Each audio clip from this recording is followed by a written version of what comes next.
നമസ്കാരം. National broadcasting news India today's news round up. Cinema serial mimicry താരം കലാഭവൻ നവാസ് അന്തരിച്ചു. Postmortem പൂർത്തിയായി. മരണകാരണം ഹൃദയാഘാതം. ഇന്നലെ രാത്രി 8:40ഓടെയാണ് ചോറ്റാനിക്കരയിലെ ഹോട്ടൽ മുറിയിൽ നവാസിനെ കുഴിഞ്ഞു വീണ നിലയിൽ കണ്ടെത്തിയത്. ആശുപത്രിയിൽ എത്തിച്ചെങ്കിലും ജീവൻ രക്ഷിക്കാനായില്ല. രാത്രി 8 മണിയോടെ ചെക്കൌട്ട് ചെയ്യുമെന്ന് ഹോട്ടലിൽ പറഞ്ഞിരുന്നു. 8:30 കഴിഞ്ഞിട്ടും കാണാതായതോടെ മുറി തുറന്നു നോക്കുമ്പോഴാണ് കട്ടിലിൽ മരിച്ച നിലയിൽ കണ്ടെത്തിയത്. സോപ്പും ടവലും മാറാനുള്ള വസ്ത്രങ്ങളും കിടക്കയിലുണ്ടായിരുന്നു. കുളിക്കാനുള്ള ഒരുക്കത്തിനിടെ ഹൃദയാഘാതമുണ്ടായെന്നാണ് കരുതുന്നത്. കലാഭവൻ നവാസിന് ഷൂട്ടിംഗ് സെറ്റിൽ വെച്ച് നെഞ്ചുവേദന ഉണ്ടായതായി നടൻ വിനോദ് കോവൂർ പറഞ്ഞു. സെറ്റിൽ വെച്ച് നവാസിന് നെഞ്ചുവേദന ഉണ്ടായെന്നും ഡോക്ടറെ വിളിച്ച് സംസാരിച്ചെന്നും ഷൂട്ടിന് ബുദ്ധിമുട്ടാവണ്ടെന്ന് കരുതി ആശുപത്രിയിൽ പോകാതെ അഭിനയ ജോലിയിൽ മുഴുകുകയായിരുന്നു എന്നും വിനോദ് കോവൂർ പറഞ്ഞു. മലപ്പുറം മഞ്ചേരിയിൽ വാഹന പരിശോധനയ്ക്കിടെ ഡ്രൈവറുടെ മുഖത്തടിച്ച പോലീസ് ഉദ്യോഗസ്ഥന് സസ്പെൻഷൻ. മഞ്ചേരി ട്രാഫിക് യൂണിറ്റിലെ ഡ്രൈവർ നൌഷാദിനെയാണ് അന്വേഷണ വിധേയമായി സസ്പെൻഡ് ചെയ്തത്. ബാങ്കിലേക്ക് പണം കൊണ്ടുപോവുകയായിരുന്ന വാഹനത്തിന്റെ ഡ്രൈവർ ജാഫറിനാണ് മർദ്ദനമേറ്റത്. ഡ്രൈവറിന്റെ മുഖത്തടിക്കുന്നതിന്റെയും കഴുത്തിന് കുത്തിപ്പിടിക്കുന്നതിന്റെയും ദൃശ്യങ്ങൾ തൊട്ടടുത്ത വാഹനത്തിൽ വന്നവരാണ് പകർത്തിയത്. സംഭവത്തിൽ അന്വേഷണം നടത്തിയ ശേഷമാണ് പോലീസ് ഉദ്യോഗസ്ഥനെ സ്ഥലം മാറ്റിയത്. ഇന്നലെ ഉച്ചയോടുകൂടിയാണ് സംഭവം. കാനറ ബാങ്കിന്റെ പണം കൊണ്ടുപോകുന്ന വാഹനത്തിന്റെ ഡ്രൈവറാണ് ജാഫർ. പരിശോധനയ്ക്കിടയിൽ ഡ്രൈവർ കാക്കി യൂണിഫോം ധരിച്ചിട്ടില്ല എന്ന് പറഞ്ഞ് പോലീസ് പിഴ ഈടാക്കുകയും 250 രൂപ പിഴ എന്ന് പറഞ്ഞതിന് ശേഷം പിന്നീട് അത് 500 രൂപയായി ഉയർത്തി. പിഴത്തുക കുറച്ചു തരാമോ എന്ന് ചോദിച്ചതിന് പിന്നാലെയാണ് പോലീസ് ഉദ്യോഗസ്ഥനായ നൌഷാദ് ഡ്രൈവറെ മർദ്ദിച്ചത്. അമ്മയുടെ ഇടപെടലിൽ 2.5 വയസ്സുകാരിക്ക് പുതുജീവൻ. തിരുവനന്തപുരം പാറശാലയിൽ കിണറ്റിൽ വീണ കുട്ടിയെ അമ്മ കിണറ്റിലേക്ക് എടുത്തു ചാടി രക്ഷപ്പെടുത്തി. വിനീത് ബിന്ദു ദമ്പതികളുടെ 2.5 വയസ്സുള്ള കുഞ്ഞാണ് കിണറ്റിൽ വീണത്. വീട്ടുമുറ്റത്ത് കളിച്ചുകൊണ്ടിരിക്കുകയായിരുന്നു അപകടം നടന്നത്. 2.5 വയസ്സുകാരി കളിക്കുന്നതിനിടയിൽ കിണറ്റിൽ വീഴുകയായിരുന്നു. തുടർന്ന് അമ്മ ബിന്ദു കിണറ്റിലേക്ക് എടുത്തു ചാടി കുട്ടിയെ രക്ഷിച്ചു. കുഞ്ഞിനെ SIT ആശുപത്രിയിലേക്ക് മാറ്റി. കിണറിന് താഴ്ച കുറവായതിനാൽ വലിയ അപകടം ഒഴിവായി. സംസ്ഥാനത്ത് ഇന്ന് ശക്തമായ ഒറ്റപ്പെട്ട മഴയ്ക്ക് സാധ്യതയെന്ന് കാലാവസ്ഥാ നിരീക്ഷണ കേന്ദ്രം. മധ്യ കേരളത്തിലും മലയോര മേഖലകളിലും മഴ കനത്തേക്കും. നാളെ മുതൽ ഒറ്റപ്പെട്ട അതിശക്തമായ മഴയ്ക്ക് സാധ്യതയെന്നാണ് മുന്നറിയിപ്പ്. ഇന്ന് 7 ജില്ലകളിൽ യെല്ലോ അലർട്ടാണ്. ആലപ്പുഴ, കോട്ടയം, എറണാകുളം, ഇടുക്കി, തൃശൂർ, പാലക്കാട്, മലപ്പുറം എന്നീ ജില്ലകളിലാണ് ഇന്ന് യെല്ലോ അലർട്ടുള്ളത്. നാളെ ആലപ്പുഴ, കോട്ടയം, എറണാകുളം, ഇടുക്കി ജില്ലകളിൽ ഓറഞ്ച് അലർട്ട് മുന്നറിയിപ്പും നൽകിയിട്ടുണ്ട്. മാന്നാർ കടലിടുക്ക് തെക്കൻ തമിഴ്നാടിനും മുകളിലായി അന്തരീക്ഷത്തിൽ ഉയർന്ന നിലവിൽ ചക്രവാത ചുഴി നിലനിൽക്കുന്നുണ്ട്. ഇതിന്റെ സഞ്ചാരപാതയനുസരിച്ച് ഇനിയുള്ള ദിവസങ്ങളിൽ കേരളത്തിൽ പൊതുവെ മഴയിൽ വർധനവ് പ്രതീക്ഷിക്കാം. മലയോര മേഖലയിലാണ് കൂടുതൽ മഴയ്ക്ക് സാധ്യത. ഇടിമിന്നലിനും കാറ്റിനും സാധ്യതയുള്ളതിനാൽ ജാഗ്രതാ നിർദ്ദേശവുമുണ്ട്. കാസർഗോഡ് കുമ്പളയിൽ മണൽ മാഫിയയ്ക്കെതിരെ പോലീസ് വ്യാപക പരിശോധന നടത്തി.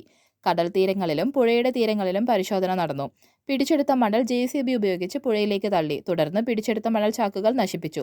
കൂടാതെ മണൽ വാരാൻ ഉപയോഗിച്ച വാഹനങ്ങളും ഉപകരണങ്ങളും പോലീസ് കസ്റ്റഡിയിലെടുത്തു. കുമ്പള സർക്കിൾ ഇൻസ്പെക്ടർ PK ജിജീഷിന്റെ നേതൃത്വത്തിലാണ് മണൽവേട്ട നടത്തിയത്. മണൽ മാഫിയയ്ക്കെതിരെ ശക്തമായ നടപടിയുണ്ടാകുമെന്നാണ് പോലീസിന്റെ മുന്നറിയിപ്പ്. കേരളത്തിൽ വെളിച്ചെണ്ണയുടെ വില കുറയുമെന്ന് മന്ത്രി GR അനിൽ കൃഷിമന്ത്രിയുമായി സംസാരിച്ചു. കേര കർഷകർക്ക് കൂടുതൽ ലാഭം കിട്ടിയെന്നുള്ളതാണ് വിലക്കയറ്റത്തിൽ ലഭിച്ച ഏക നേട്ടം. പക്ഷേ കൂടുതൽ പ്രയോജനം ലഭിച്ചത് തമിഴ്നാട്ടുകാർക്കെന്നും മന്ത്രി പറഞ്ഞു. ഓണത്തിന് മുൻപ് വെളിച്ചെണ്ണയുടെ വില കുറയും. അമിത ലാഭം ഈടാക്കാതെ വെളിച്ചെണ്ണ നൽകാൻ സംരംഭകരുമായി സംസാരിച്ചു. 349 രൂപയാണ് നിലവിലെ വെളിച്ചെണ്ണയുടെ വില. അതിനിയും കുറയും. വില 6-ാം തീയതി മുതൽ പ്രാബല്യത്തിൽ വരുമെന്നും അദ്ദേഹം അറിയിച്ചു. 10-ാം തീയതി മുതൽ സപ്ലൈകോ ഔട്ട്ലെറ്റുകളിൽ ലഭ്യമാകും. ഇനി മുതൽ സപ്ലൈകോയിൽ ഒഴിഞ്ഞലമര കാണില്ല. ഓണത്തിന് കേരളത്തിലെ 140 മണ്ഡലങ്ങളും സഞ്ചരിക്കുന്ന മൊബൈൽ മാവേലി സ്റ്റോർ പ്രവർത്തിക്കും. ഗ്രാമങ്ങളിലും മാവേലി സ്റ്റോറിന്റെ പ്രവർത്തനം ലഭ്യമാക്കുന്നതിനാണ് സഞ്ചരിക്കുന്ന മാവേലി സ്റ്റോറെന്നും മന്ത്രി വ്യക്തമാക്കി. വീരൻകുടി അരേക്കാപ്പ് ഉന്നതിയിലെ ആളുകളെ പുനരധിവാസം നടപടി അട്ടിമറിച്ച് വനം വകുപ്പ്. മാരാങ്കോട് ഭൂമി കണ്ടെത്തി മാറ്റിപ്പാർപ്പിക്കാനുള്ള തീരുമാനത്തിന് വനം വകുപ്പ് വിലങ്ങ് തടിയിട്ടു എന്നാണ് പരാതി. ഇതോടെ 47 കുടുംബങ്ങൾ ദുരിതത്തിലാണ്. 42.957 ഹെക്ടർ ഭൂമി മാരാങ്കോട് കണ്ടെത്തി സ്ഥലം വേർതിരിച്ചെങ്കിലും അവസാന നിമിഷം വനം വകുപ്പ് തടസ്സം സൃഷ്ടിക്കുകയായിരുന്നു. 47 കുടുംബങ്ങൾക്കും പട്ടയമടക്കം തയ്യാറാക്കുന്നതിനിടയിലാണ് വനം വകുപ്പ് പുനരധിവാസ പദ്ധതികൾ നിർത്തിവെക്കുവാൻ നിർദ്ദേശം നൽകിയത്.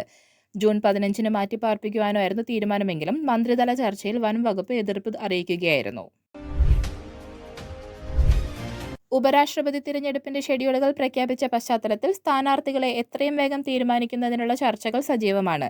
NDA നേതൃയോഗം ചേർന്ന് സ്ഥാനാർത്ഥിയെ തിരഞ്ഞെടുക്കും. പാർലമെന്ററി രംഗത്ത് പരിചയസമ്പന്നനായ നേതാവിനെ സ്ഥാനാർത്ഥിയാക്കാനാണ് NDAയിൽ നിന്നുള്ള പ്രാഥമിക ധാരണ. BJPയിൽ നിന്നുള്ള ഒരു നേതാവ് തന്നെയാകും എന്നാണ് ലഭിക്കുന്ന സൂചനകൾ. കേന്ദ്രമന്ത്രി രാജ്നാഥ് സിംഗ്, JP നദ്ദ, PS ശ്രീധരൻപിള്ള എന്നിവരുടെ പേരുകൾ ഉൾപ്പെട്ട പട്ടികയിൽ ഉണ്ടെന്നാണ് സൂചന. തിരഞ്ഞെടുപ്പിൽ ഇന്ത്യ സഖ്യവും സ്ഥാനാർത്ഥിയെ നിർത്തും.